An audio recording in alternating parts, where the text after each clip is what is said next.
If you're ambitious but lazy in tech, you need to know the meta way of becoming an irreplaceable engineer.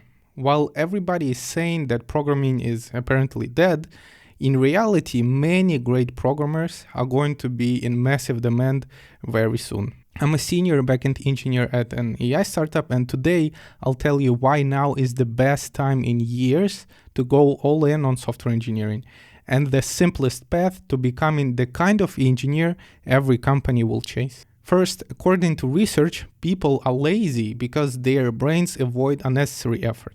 In other words, if you don't understand why something is worth the work, you will naturally be lazy. It's not a bad personality trait, it's not your problem, it's a way your brain protects you from wasting time on things you don't believe are worth it. So here is exactly why now is the best time to be an ambitious software engineer. The amount of skilled engineers is going down extremely fast, and here is why. Try to think about it.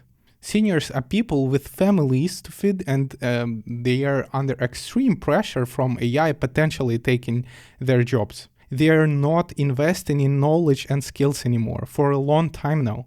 Even if they were skilled before, it's a muscle that needs constant training, and it stagnates when you offload all thinking to AI. On the other hand, juniors and middles don't believe this career path is worth pursuing long term, so they are just staying at their jobs, and very few of them actually see the point in becoming senior plus. Just take a look at tech Twitter. It's filled with people saying coding is dead, that companies are laying off thousands of workers, and you might ask, isn't all of this actually true?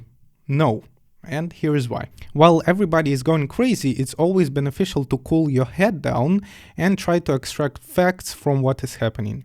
The rate at which new software is being produced in the world has gone up massively. Even if we assume it only went up 1.5x, that still means more tech companies exist and the world is becoming more digital than it was before AI.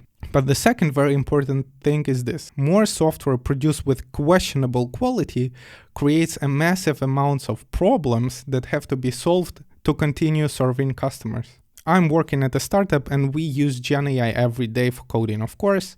I can confidently say that it produces a lot of bugs, design mistakes, and architectural shortcuts that will surface very soon. So, when demand for a specific type of specialist increases and supply of them goes down, like right now, it becomes more expensive and more valuable. Strong senior plus engineers are already in massive demand, and it will only increase in future with where the world is heading. But there's another side of this, which is pretty bad for a lot of engineers.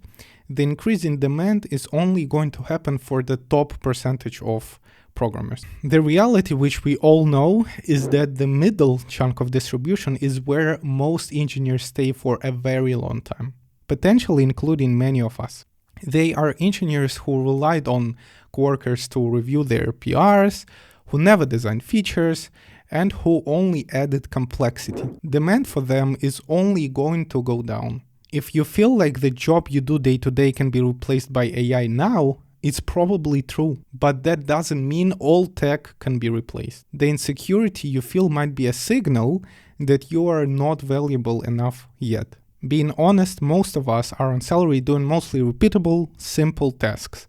Unfortunately, the time when this becomes obvious to everyone is pretty close. The move is to go toward work that requires much more skill from you. Because salary, I think, is going to be much less tied to the market averages and more directly dependent on how much money you personally make for a business or how expensive the problems are that you solve for it. If you want a structured way to build the foundational skills that actually matter, the Irreplaceable Engineer Lab is made for that by me. The link is in the description. Let's go back to the video. Now that you understand the reasoning, let's talk about the simplest way to get into that target percentage of engineers businesses will actually need. The truth is, we almost never write real software. Most of us primarily work in web development, and the problems we face there never were complex enough, even before AI. So AI is more likely to solve many of them, and that's true. But that doesn't mean software as a whole is solved. And here's a story about that. 2 years ago, I did my usual round of interviews. I tried to do it every 6 months to understand my skill level and the state of the market. I was already kind of a senior at my company and getting senior offers elsewhere. That's when I interviewed at a fintech startup that processed millions of payment events with complex event-driven architecture, Kafka queues, and the whole thing. I really wanted to work there, so I pulled my best interview preparation process and came ultra prepared by my standards. It was absolutely the hardest interview of my life. For almost every question they asked, I simply didn't have deep enough knowledge to answer properly. They rated me as a mid-level. That's when I realized that your level as an engineer is entirely dependent on context. You can easily count as a senior in one company and be a junior at another. It's better to put yourself in a company where you're a junior now to rise to senior later, because it has a supply of very hard problems that need to be solved. If you're not enough now, it means that there are people who are better than you who can support your growth. So put yourself into an environment where smart people work. It directly influences your skills and who you become. So try to pick something where complex technical problems force you to struggle, where you naturally try to keep up with your peers and coworkers, and where you don't need to artificially create hard problems because you are already forced to solve them with support from people who can solve them. We always try to artificially learn hard skills. For example, if you're learning English, you can pay for courses and coaches, but there's no better way to learn it than locking yourself inside a native speaking environment. It sounds pretty simple, right? Actually, implementing this is extremely hard because these companies require very strong technical skills and theoretical knowledge, which brings us to the meta way of mastering this field. If you look around, most people now focus only on surface skills. How to write code faster with AI, how to prompt Cloud Code to make no mistakes. It's pretty laughable. Putting no security issues in a prompt will not make it secure. Knowledge in programming is like an iceberg. The visible part is syntax and frameworks, new tools and stuff like that. The invisible part underneath is what actually makes you capable of reasoning and making right decisions. Without fundamentals, you're putting surface-level skills on top of nothing. For example, if you learn Django ORM before understanding how relational databases work and what SQL is, you already claim you master databases, bro, just stop embarrassing yourself. You will not be able to do any production project with this. But if you know how database engine behaves, your usage of ORM in future will become much more effective. It's obvious. Okay, but how do you learn that stuff most efficiently? Unfortunately, there's another misleading opinion going around that studying programming is wasteful and you should just write code every day. But if that were true, engineers who never study and stay in same position for 15 years would be the best programmers because they wrote a billion lines of code. But that's not the case. Experience is powerful only when supported by a continuous flow of high-quality knowledge. You actually learn how to do things better and then implement it. Books are still the best source of such knowledge. So after my failure to get a senior role at a fintech company, I started grinding books, reading every day, super dedicated. But then I just realized that simply reading a technical book made me forget everything within a week. So what I did is this. I would finish a chapter and then go and design a system using what I just learned.